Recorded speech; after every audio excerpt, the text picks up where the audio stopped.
Hello friends, and welcome to Adventures in Pixieland. My name's Amy, and I'm an ordained minister, and we are in Bible study. We are in the Niv, and we are in the book of Judges, and we are in chapter 2. We're going to do the whole chapter. It's not particularly long, though. So, the angel of the Lord at Bokim. That's B-O-K-I-M. The angel of the Lord went up from Gilgal to Bokim and said, I brought you up out of Egypt and led you into the land that I swore to give your forefathers. I said, I will never break my covenant with you, and you shall not make a covenant with the people of this land, but you shall break down their altars. Yet you have disobeyed me. Why have you done this? Now therefore I tell you, I will not drive them out before you. They will be a thorn in your sides, and their gods will be a snare to you. When the angel of the Lord had spoken these things to all the Israelites, the people wept out loud, and they called that place Bokim. It means weeper, Bokim. There they offered sacrifices to the Lord. Okay, so they were trying to appease him. I wonder why the rest of the tribes didn't try to get their siblings to help them. Like, why didn't the whole army just make sure everything was wiped out and everybody started showing? Like, why didn't they do that? I mean, it worked out for Judah and Simeon, right? For at least a lot of it. It seems silly. Disobedience and defeat. After Joshua had dismissed the Israelites, they went to take possession of the land, each to his own inheritance. The people served the Lord throughout the lifetime of Joshua and of the elders who outlived him and who had seen the great things the Lord had done for Israel. Joshua, son of Nun, the servant of the Lord, died at the age of 110, and they buried him in the land of his inheritance at Timnath-Heres in the hill country of Ephraim, near Mount Gash. It's G-A-A-S-H. After that whole generation had been gathered to their fathers, another generation grew, who knew neither what the Lord had done for Israel. Then the Israelites did evil in the eyes of the Lord and served the Baals. Now, a lot of places will say Baals, but it's B-A-A-L-S. It's Baals. They forsook the Lord, the God of their fathers, who brought them out of Egypt. They followed and worshipped various gods of the peoples around them. So this would indicate to me that they did not keep any of the holidays to remind them of all of the things. They provoked the Lord's anger because they forsook him and served the Baals and the Ashtaroths. In his anger against Israel, the Lord handed them over to the raiders who plundered them. He sold them to their enemies all around, whom they were no longer able to resist. Whenever Israel went out to fight, the hand of the Lord was against them to defeat them, just as he had sworn to them. They were in great distress. The Lord raised up judges. So this is B, or leaders. Okay, who saved them out of the hands of these raiders. Yet they would not listen to their judges, but prostituted themselves to other gods and worshipped them. Unlike their fathers, they quickly turned from the way their fathers had walked, the way of the obedience to the Lord's commands. Whenever the Lord raised up a judge for them, he was with the judge and saved them out of the hands of their enemies as long as the judge lived. For the Lord had compassion on them as they groaned under those who oppressed them and afflicted them. But when the judge died, the people returned to the ways even more corrupt than those of their fathers, following other gods and serving and worshiping them. They refused to give up their evil practices and stubborn ways. Therefore, the Lord was very angry with Israel. because this nation has violated the covenant that I laid down with their forefathers and has not listened to me, I will no longer drive out before them any of the nations Joshua left when he died. I will use them to test Israel and see whether they will keep the way of the Lord and walk in it as their forefathers did. The Lord allowed these nations to remain. He did not drive them out at once by giving them into the hands of Joshua. Okay, so, yeah, he left them there to be a test. And it's because they continue to not listen.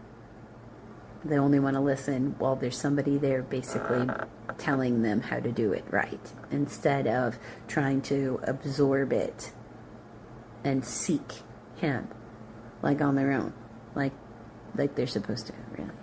So, until the next video, friends.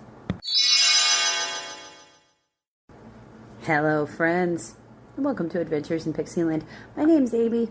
I'm an ordained minister, and we are in Bible study. We are in the Niv, and we are in Judges, chapter 3.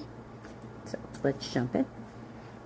These are the nations the Lord left to test all those Israelites who had not experienced any of the wars in Canaan. He did this only to teach warfare to the descendants of the Israelites who had not previous battle experience. That's in a bracket. It's very clear.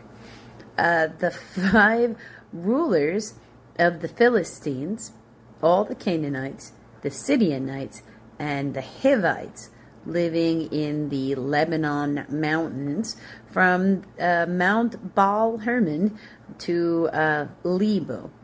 That's got a footnote of C. Or to the entrance to, Lebo Hamath, or the entrance to Hamath. They were left to test the Israelites to see whether they would obey the Lord's commands, which he had given their forefathers through Moses. The Israelites lived among the Canaanites, Hittites, Amorites, Perizzites, Hivites, and Jebusites. They took their daughters in the marriage, and they gave their own daughters and sons and served their gods. And archaeological evidence supports that. They say there's not a real turning point in the Jewish culture towards what we think of today as, Judaism being as strong in that culture as we see it today. That didn't really happen until after the Babylonian dysphoria. It's not until that time that you start seeing it being common in households to not have statues that are household gods to worship to, and etc.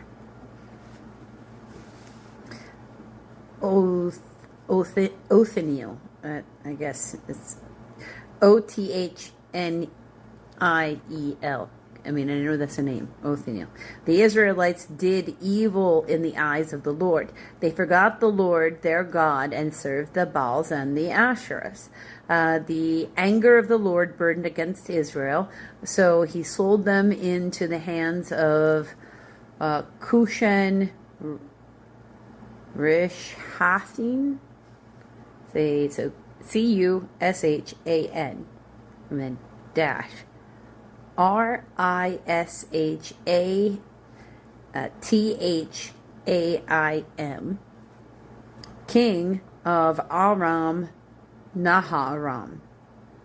No, Naharaim. So Aram, Aram, and Naharaim, Naharaim,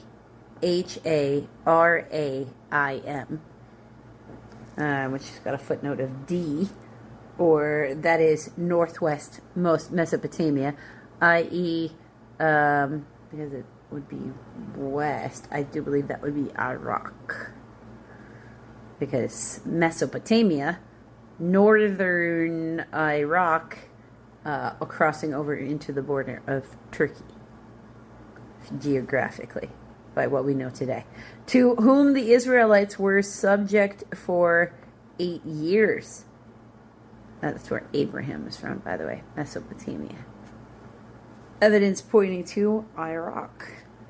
But when they cried out to the Lord, he raised up for them a deliverer, Othaniel, a son of Kenaz, Caleb's younger brother, who saved them.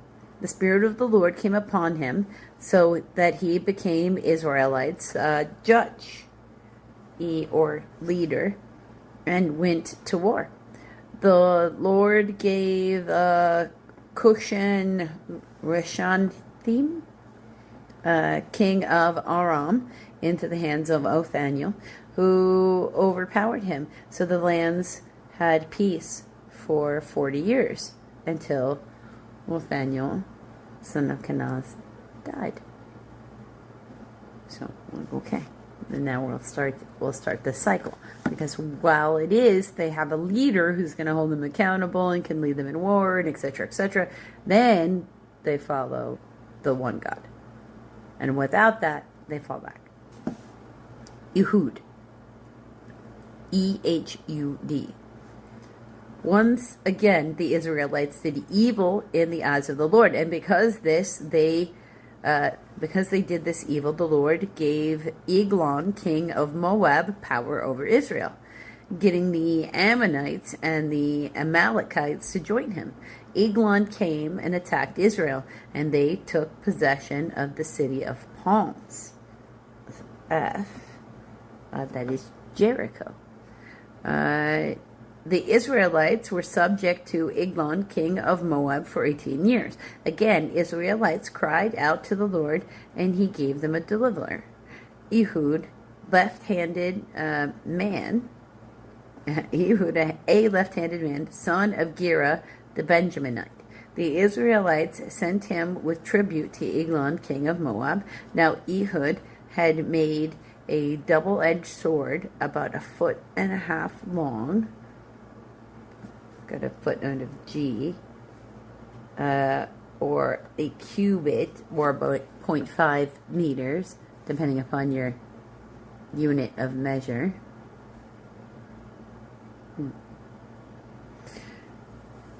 So, there we go. Which he'd strapped to his right thigh under his clothing. Oh, so he's got it hidden from them. He presented the tribute to Eglon, king of Moab, who was a very fat man. Well, that's just weird. After Ehud had presented the tribute, he sent on their way the men who carried it at the idols, or the stone quarries. Near Gilgal, he himself turned back and said, "I have a secret message for you, O king." The king said, "Quiet." Let's try that again. The king said, "Quiet." And all his attendants left him. Ehud then approached him while he was sitting alone in the upper room of his summer palace. Okay. And said, "I have a message from God for you." As the king rose from his seat, Ehud reached with his left hand, drew the sword from his right thigh, and plunged it into the king's belly. Even the handle sunk in after the blade, which came out of his back. Ehud did not pull the sword out, and the fat closed in over it. Wow. So like it got swallowed into his body. Then Ehud went out to the porch. Got a footnote in here. It looks like a bee. Okay, so the meaning for the Hebrew whatever this is. Okay. Okay. All right. And he shut the doors to the upper room, and he locked them. He shut the door, so he just like carefully and quietly closed the door, letting people think the king was just sitting in there, when meanwhile, you know, he has a sword. His body swallowed the sword. After he had gone, the servants came and found the doors of the upper room locked, and they said he must be relieving himself in the inner room of the house. They waited to the point of embarrassment, but when he did not open the doors to the room, they took the key and unlocked them. They saw their Lord fall into the floor dead. While they waited, Ehud got away. He passed by the idols and escaped to Seirah. So S-E-I-R, which is Seir, and then A-H, Ah. Right, so S-E-I-R-A-H, Seirah. When he arrived there, he blew a trumpet in the hill country of Ephraim, and the Israelites went down with him from the hills, with him leading the way. "Follow me," he ordered. "The Lord has given Moab, your enemy, into your hands." So they followed him down, taking possession of the fords of the Jordan that led to Moab, and allowed no one to cross over. At that time, they struck down about 10,000 Moabites, all vigorous and strong. Not a man escaped. That day, Moab was made subject to Israel, and the land had peace for 80 years. So, okay. Shamgar, Shamgar. After Ehud came Shamgar, son of Anath, A-N-A-T-H, Anath, who struck down 600 Philistines with an ox goad. He too saved Israel. So now you get an idea of what Judges is. You get to hear about these stories, and sometimes they're, war heroes, and sometimes they're spies, and sometimes they're just people with solid judgment. So, until the next video, friends.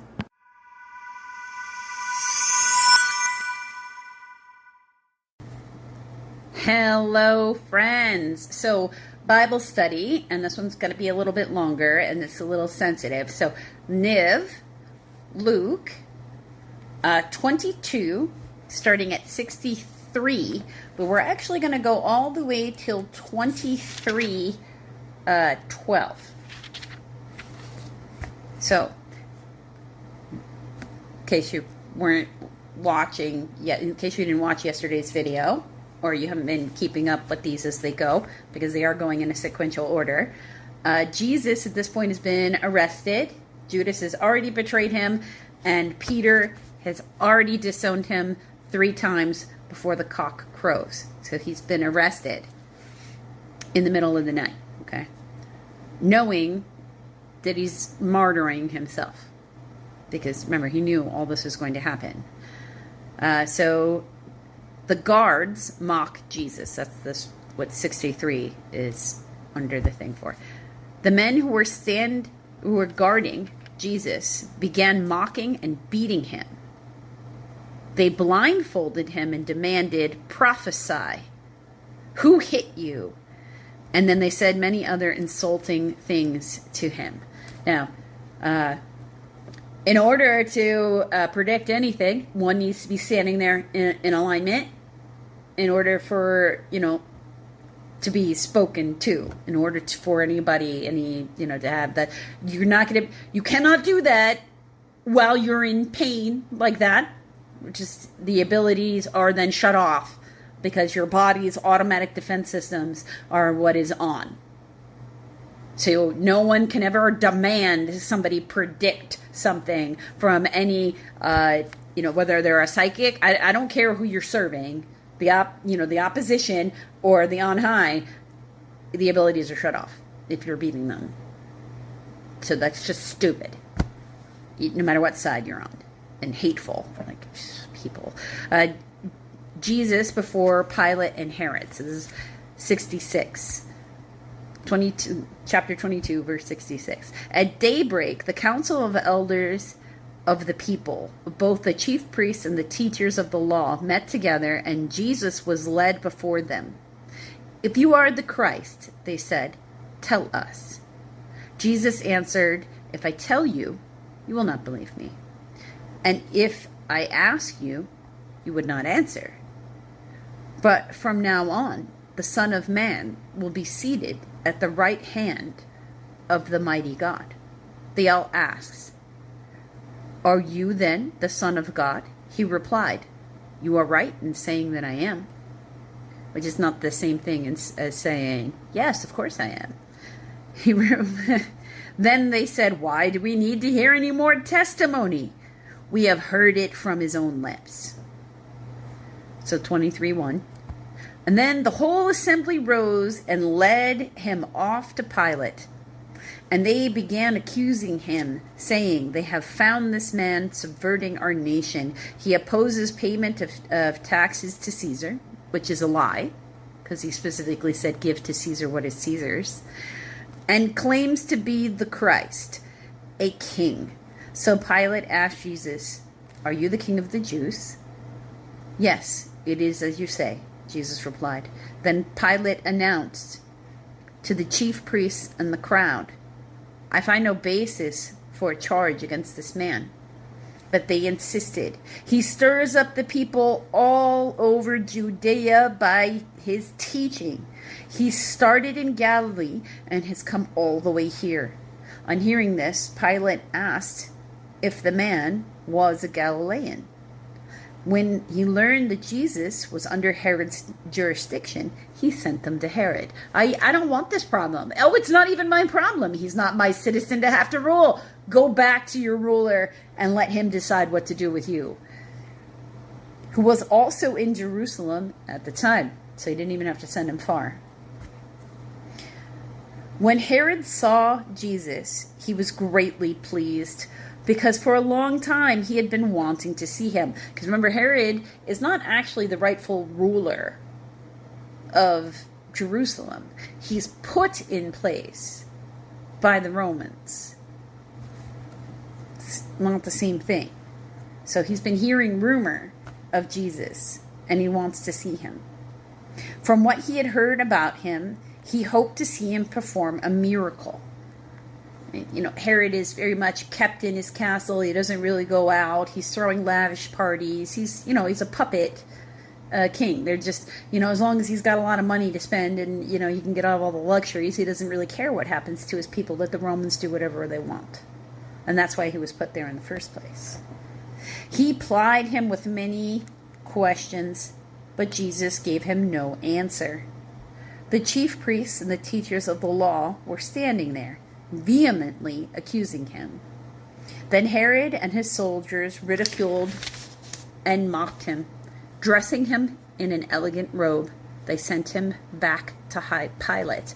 That day, Herod and Pilate became friends. Before this, they had been enemies.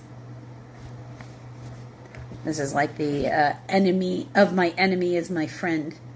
This is what that is. Now, that's very particularly, sensitive subjects, because we are talking about somebody being beaten, somebody being mocked, and it's the Son of God at that. So, when I don't know about you guys, but when I watched those types of scenes in the movies, when they showed the way he was brutalized, I get, it makes me physically hurt. I feel it for him. So, very unpleasant. It's just a reminder. It's a reminder that for most people, it's not going to be this drastic of an attack. Usually it's words. It's people's opinions of you. Only sometimes is it actually physically abused. If somebody is physically putting their hands on you, please call the authorities. Don't tolerate any of that nonsense. Don't be worrying about what anybody thinks of you if you call the authorities. Those people should be worried about what they think of themselves, that they want you to not report somebody who wants to violently hurt people. They aren't your friends if they're telling you to tolerate or to keep your mouth shut and somebody's hurting you. They're not your friends. They are, in fact, being influenced by the opposition. You need to get yourself into another room, because no person who's walking in the divine light will tell you to allow somebody to keep hurting you. That he got hurt to forgive our sins. It doesn't mean stand there. He took it so you don't have to. That's really what that's supposed to be happening there. He took that exchange as a sacrifice. That's why he's a martyr. He willingly took it so the rest of us wouldn't have to deal with that stuff anymore. People who don't believe you are going to give you a hard time. Even he, the Son of God, was subjected to violence. He was subjected to anger. He was subjected to all these things because these unhealed, very disgustingly awful people, because I don't even just want to call them toxic. I mean, they're beyond just toxic. Toxic people are people who haven't learned karmic lessons. It doesn't mean that they can't become healthy. Of course they can become healthy. We can choose to change at any one given moment and become a better version of ourselves just by holding ourselves accountable. So anybody can change in any moment because they want to. Because they want to enough. They don't need somebody else to tell them that they're worthy. They're born worthy. And they're born able to change. There's always time to become a better person. Right? So, you know, they're beyond just toxic because they're evil. If they want to hurt people, we're not supposed to want to hurt people. If you're wondering where that line was between, what was the line between good and evil? Your real hard line in between is, do you want to actively hurt people? Is your intention to make them feel less about themselves? Is your intention to harm them in some way, to take from them, to steal them from them, to make them lesser so you can feel more? If that's a yes, then you're not a good person. If that's a no, but sometimes unintentionally that happens, well, then you're not a bad person. You just might owe somebody an apology. Forgiveness and apology, that's how we make it all better. Becoming a better person is how we show him that we're sorry and we're willing to do our penance. That's why we didn't get rid of the guilt sacrifice. People in power are going to want to tend to stay in power. If you're saying something that they don't like because it means they have to do something different or give up their power, make somebody else feel better about themselves instead of making themselves feel superior by hurting another, your light's going to irritate their dark. They're going to come for you. And he tells you that. He tells you that repeatedly. He's telling the apostles that repeatedly. And the apostles, remember, they weren't fully getting it. It's not even fully, like I've experienced this within my own friend network previously. Because I'm an ordained minister. That's why I start my day with Bible study. That's why it is I'm on this YouTube channel. That's why I'm communicating to you guys over these videos. But his perception is that one must have a degree in something or another and be ordained by only a certain group of people before one is an ordained minister. And I'm going to tell you that that's a mindset like the apostles had. That is the mindset like the apostles had, and they were rebuked by Jesus. And we got to hear about it in 3 different versions of apostles, because there was a person who wasn't in their group, wasn't one of their disciples, wasn't one of their apostles, that was running around using the name of Jesus and laying hands on people and healing them from their faith. And they were told him to stop. And Jesus said, "What are you doing? Don't do that." He's not limiting anything to just certain people, certain groups, certain ways. And anybody who's trying to tell you that only some groups, some people, some ways deserve anything then they're not walking in his light. They're working for the opposition, whether they know it or they don't. Because he wants the good word to be spread everywhere and for everyone to be healed. And if they can heal in his name, that means they have enough faith in him. And that's beautiful. And it should never be snuffed out. So just be careful. Be careful when you're out there. Try to bring the light to other people. And remember, the haters are just going to hate.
Hello friends, and welcome to Adventures in Pixieland. My name's Amy. I'm an ordained minister, and we are in Bible study. We are in the Niv. We are in book 4 of Psalms. We are in Psalm 91. And we're gonna do the whole psalm. So, he who dwells in the shelter of the Most High will rest in the shadow of the Almighty. I will say of the Lord, he is my refuge and my fortress, my God in whom I trust. Surely he will save you from the fowler's snare and from the deadly pestilence. He will cover you with his feathers, and under his wings you will find refuge. His faithfulness will be your shield and rampart. You will not fear the terror of night, nor the arrow that flies by day, nor the pestilence that stalks in the darkness, nor the plague that destroys at midday. 1,000 may fall at your side, 10,000 at your right hand, but it will not come near you. You will only observe with your eyes and see the punishment of the wicked. If you make the Most High your dwelling, even the Lord who is my refuge, then no harm will befall you. No disaster will come near your tent, for he commands his angels concerning you to guard you in all your ways. They will lift you up in their hands so that you will not strike your foot against a stone. You will tread upon the lion and the cobra. You will trample the great lion and the serpent. Because he loves me, says the Lord, I will rescue him. I will protect him, for he acknowledges my name. He will call upon me, and I will answer him. I will be with him in trouble. I will deliver him and honor him. With a long life will I satisfy him and show him my salvation. What a wonderful idea. I'm all for that. Give me some of that, Lord.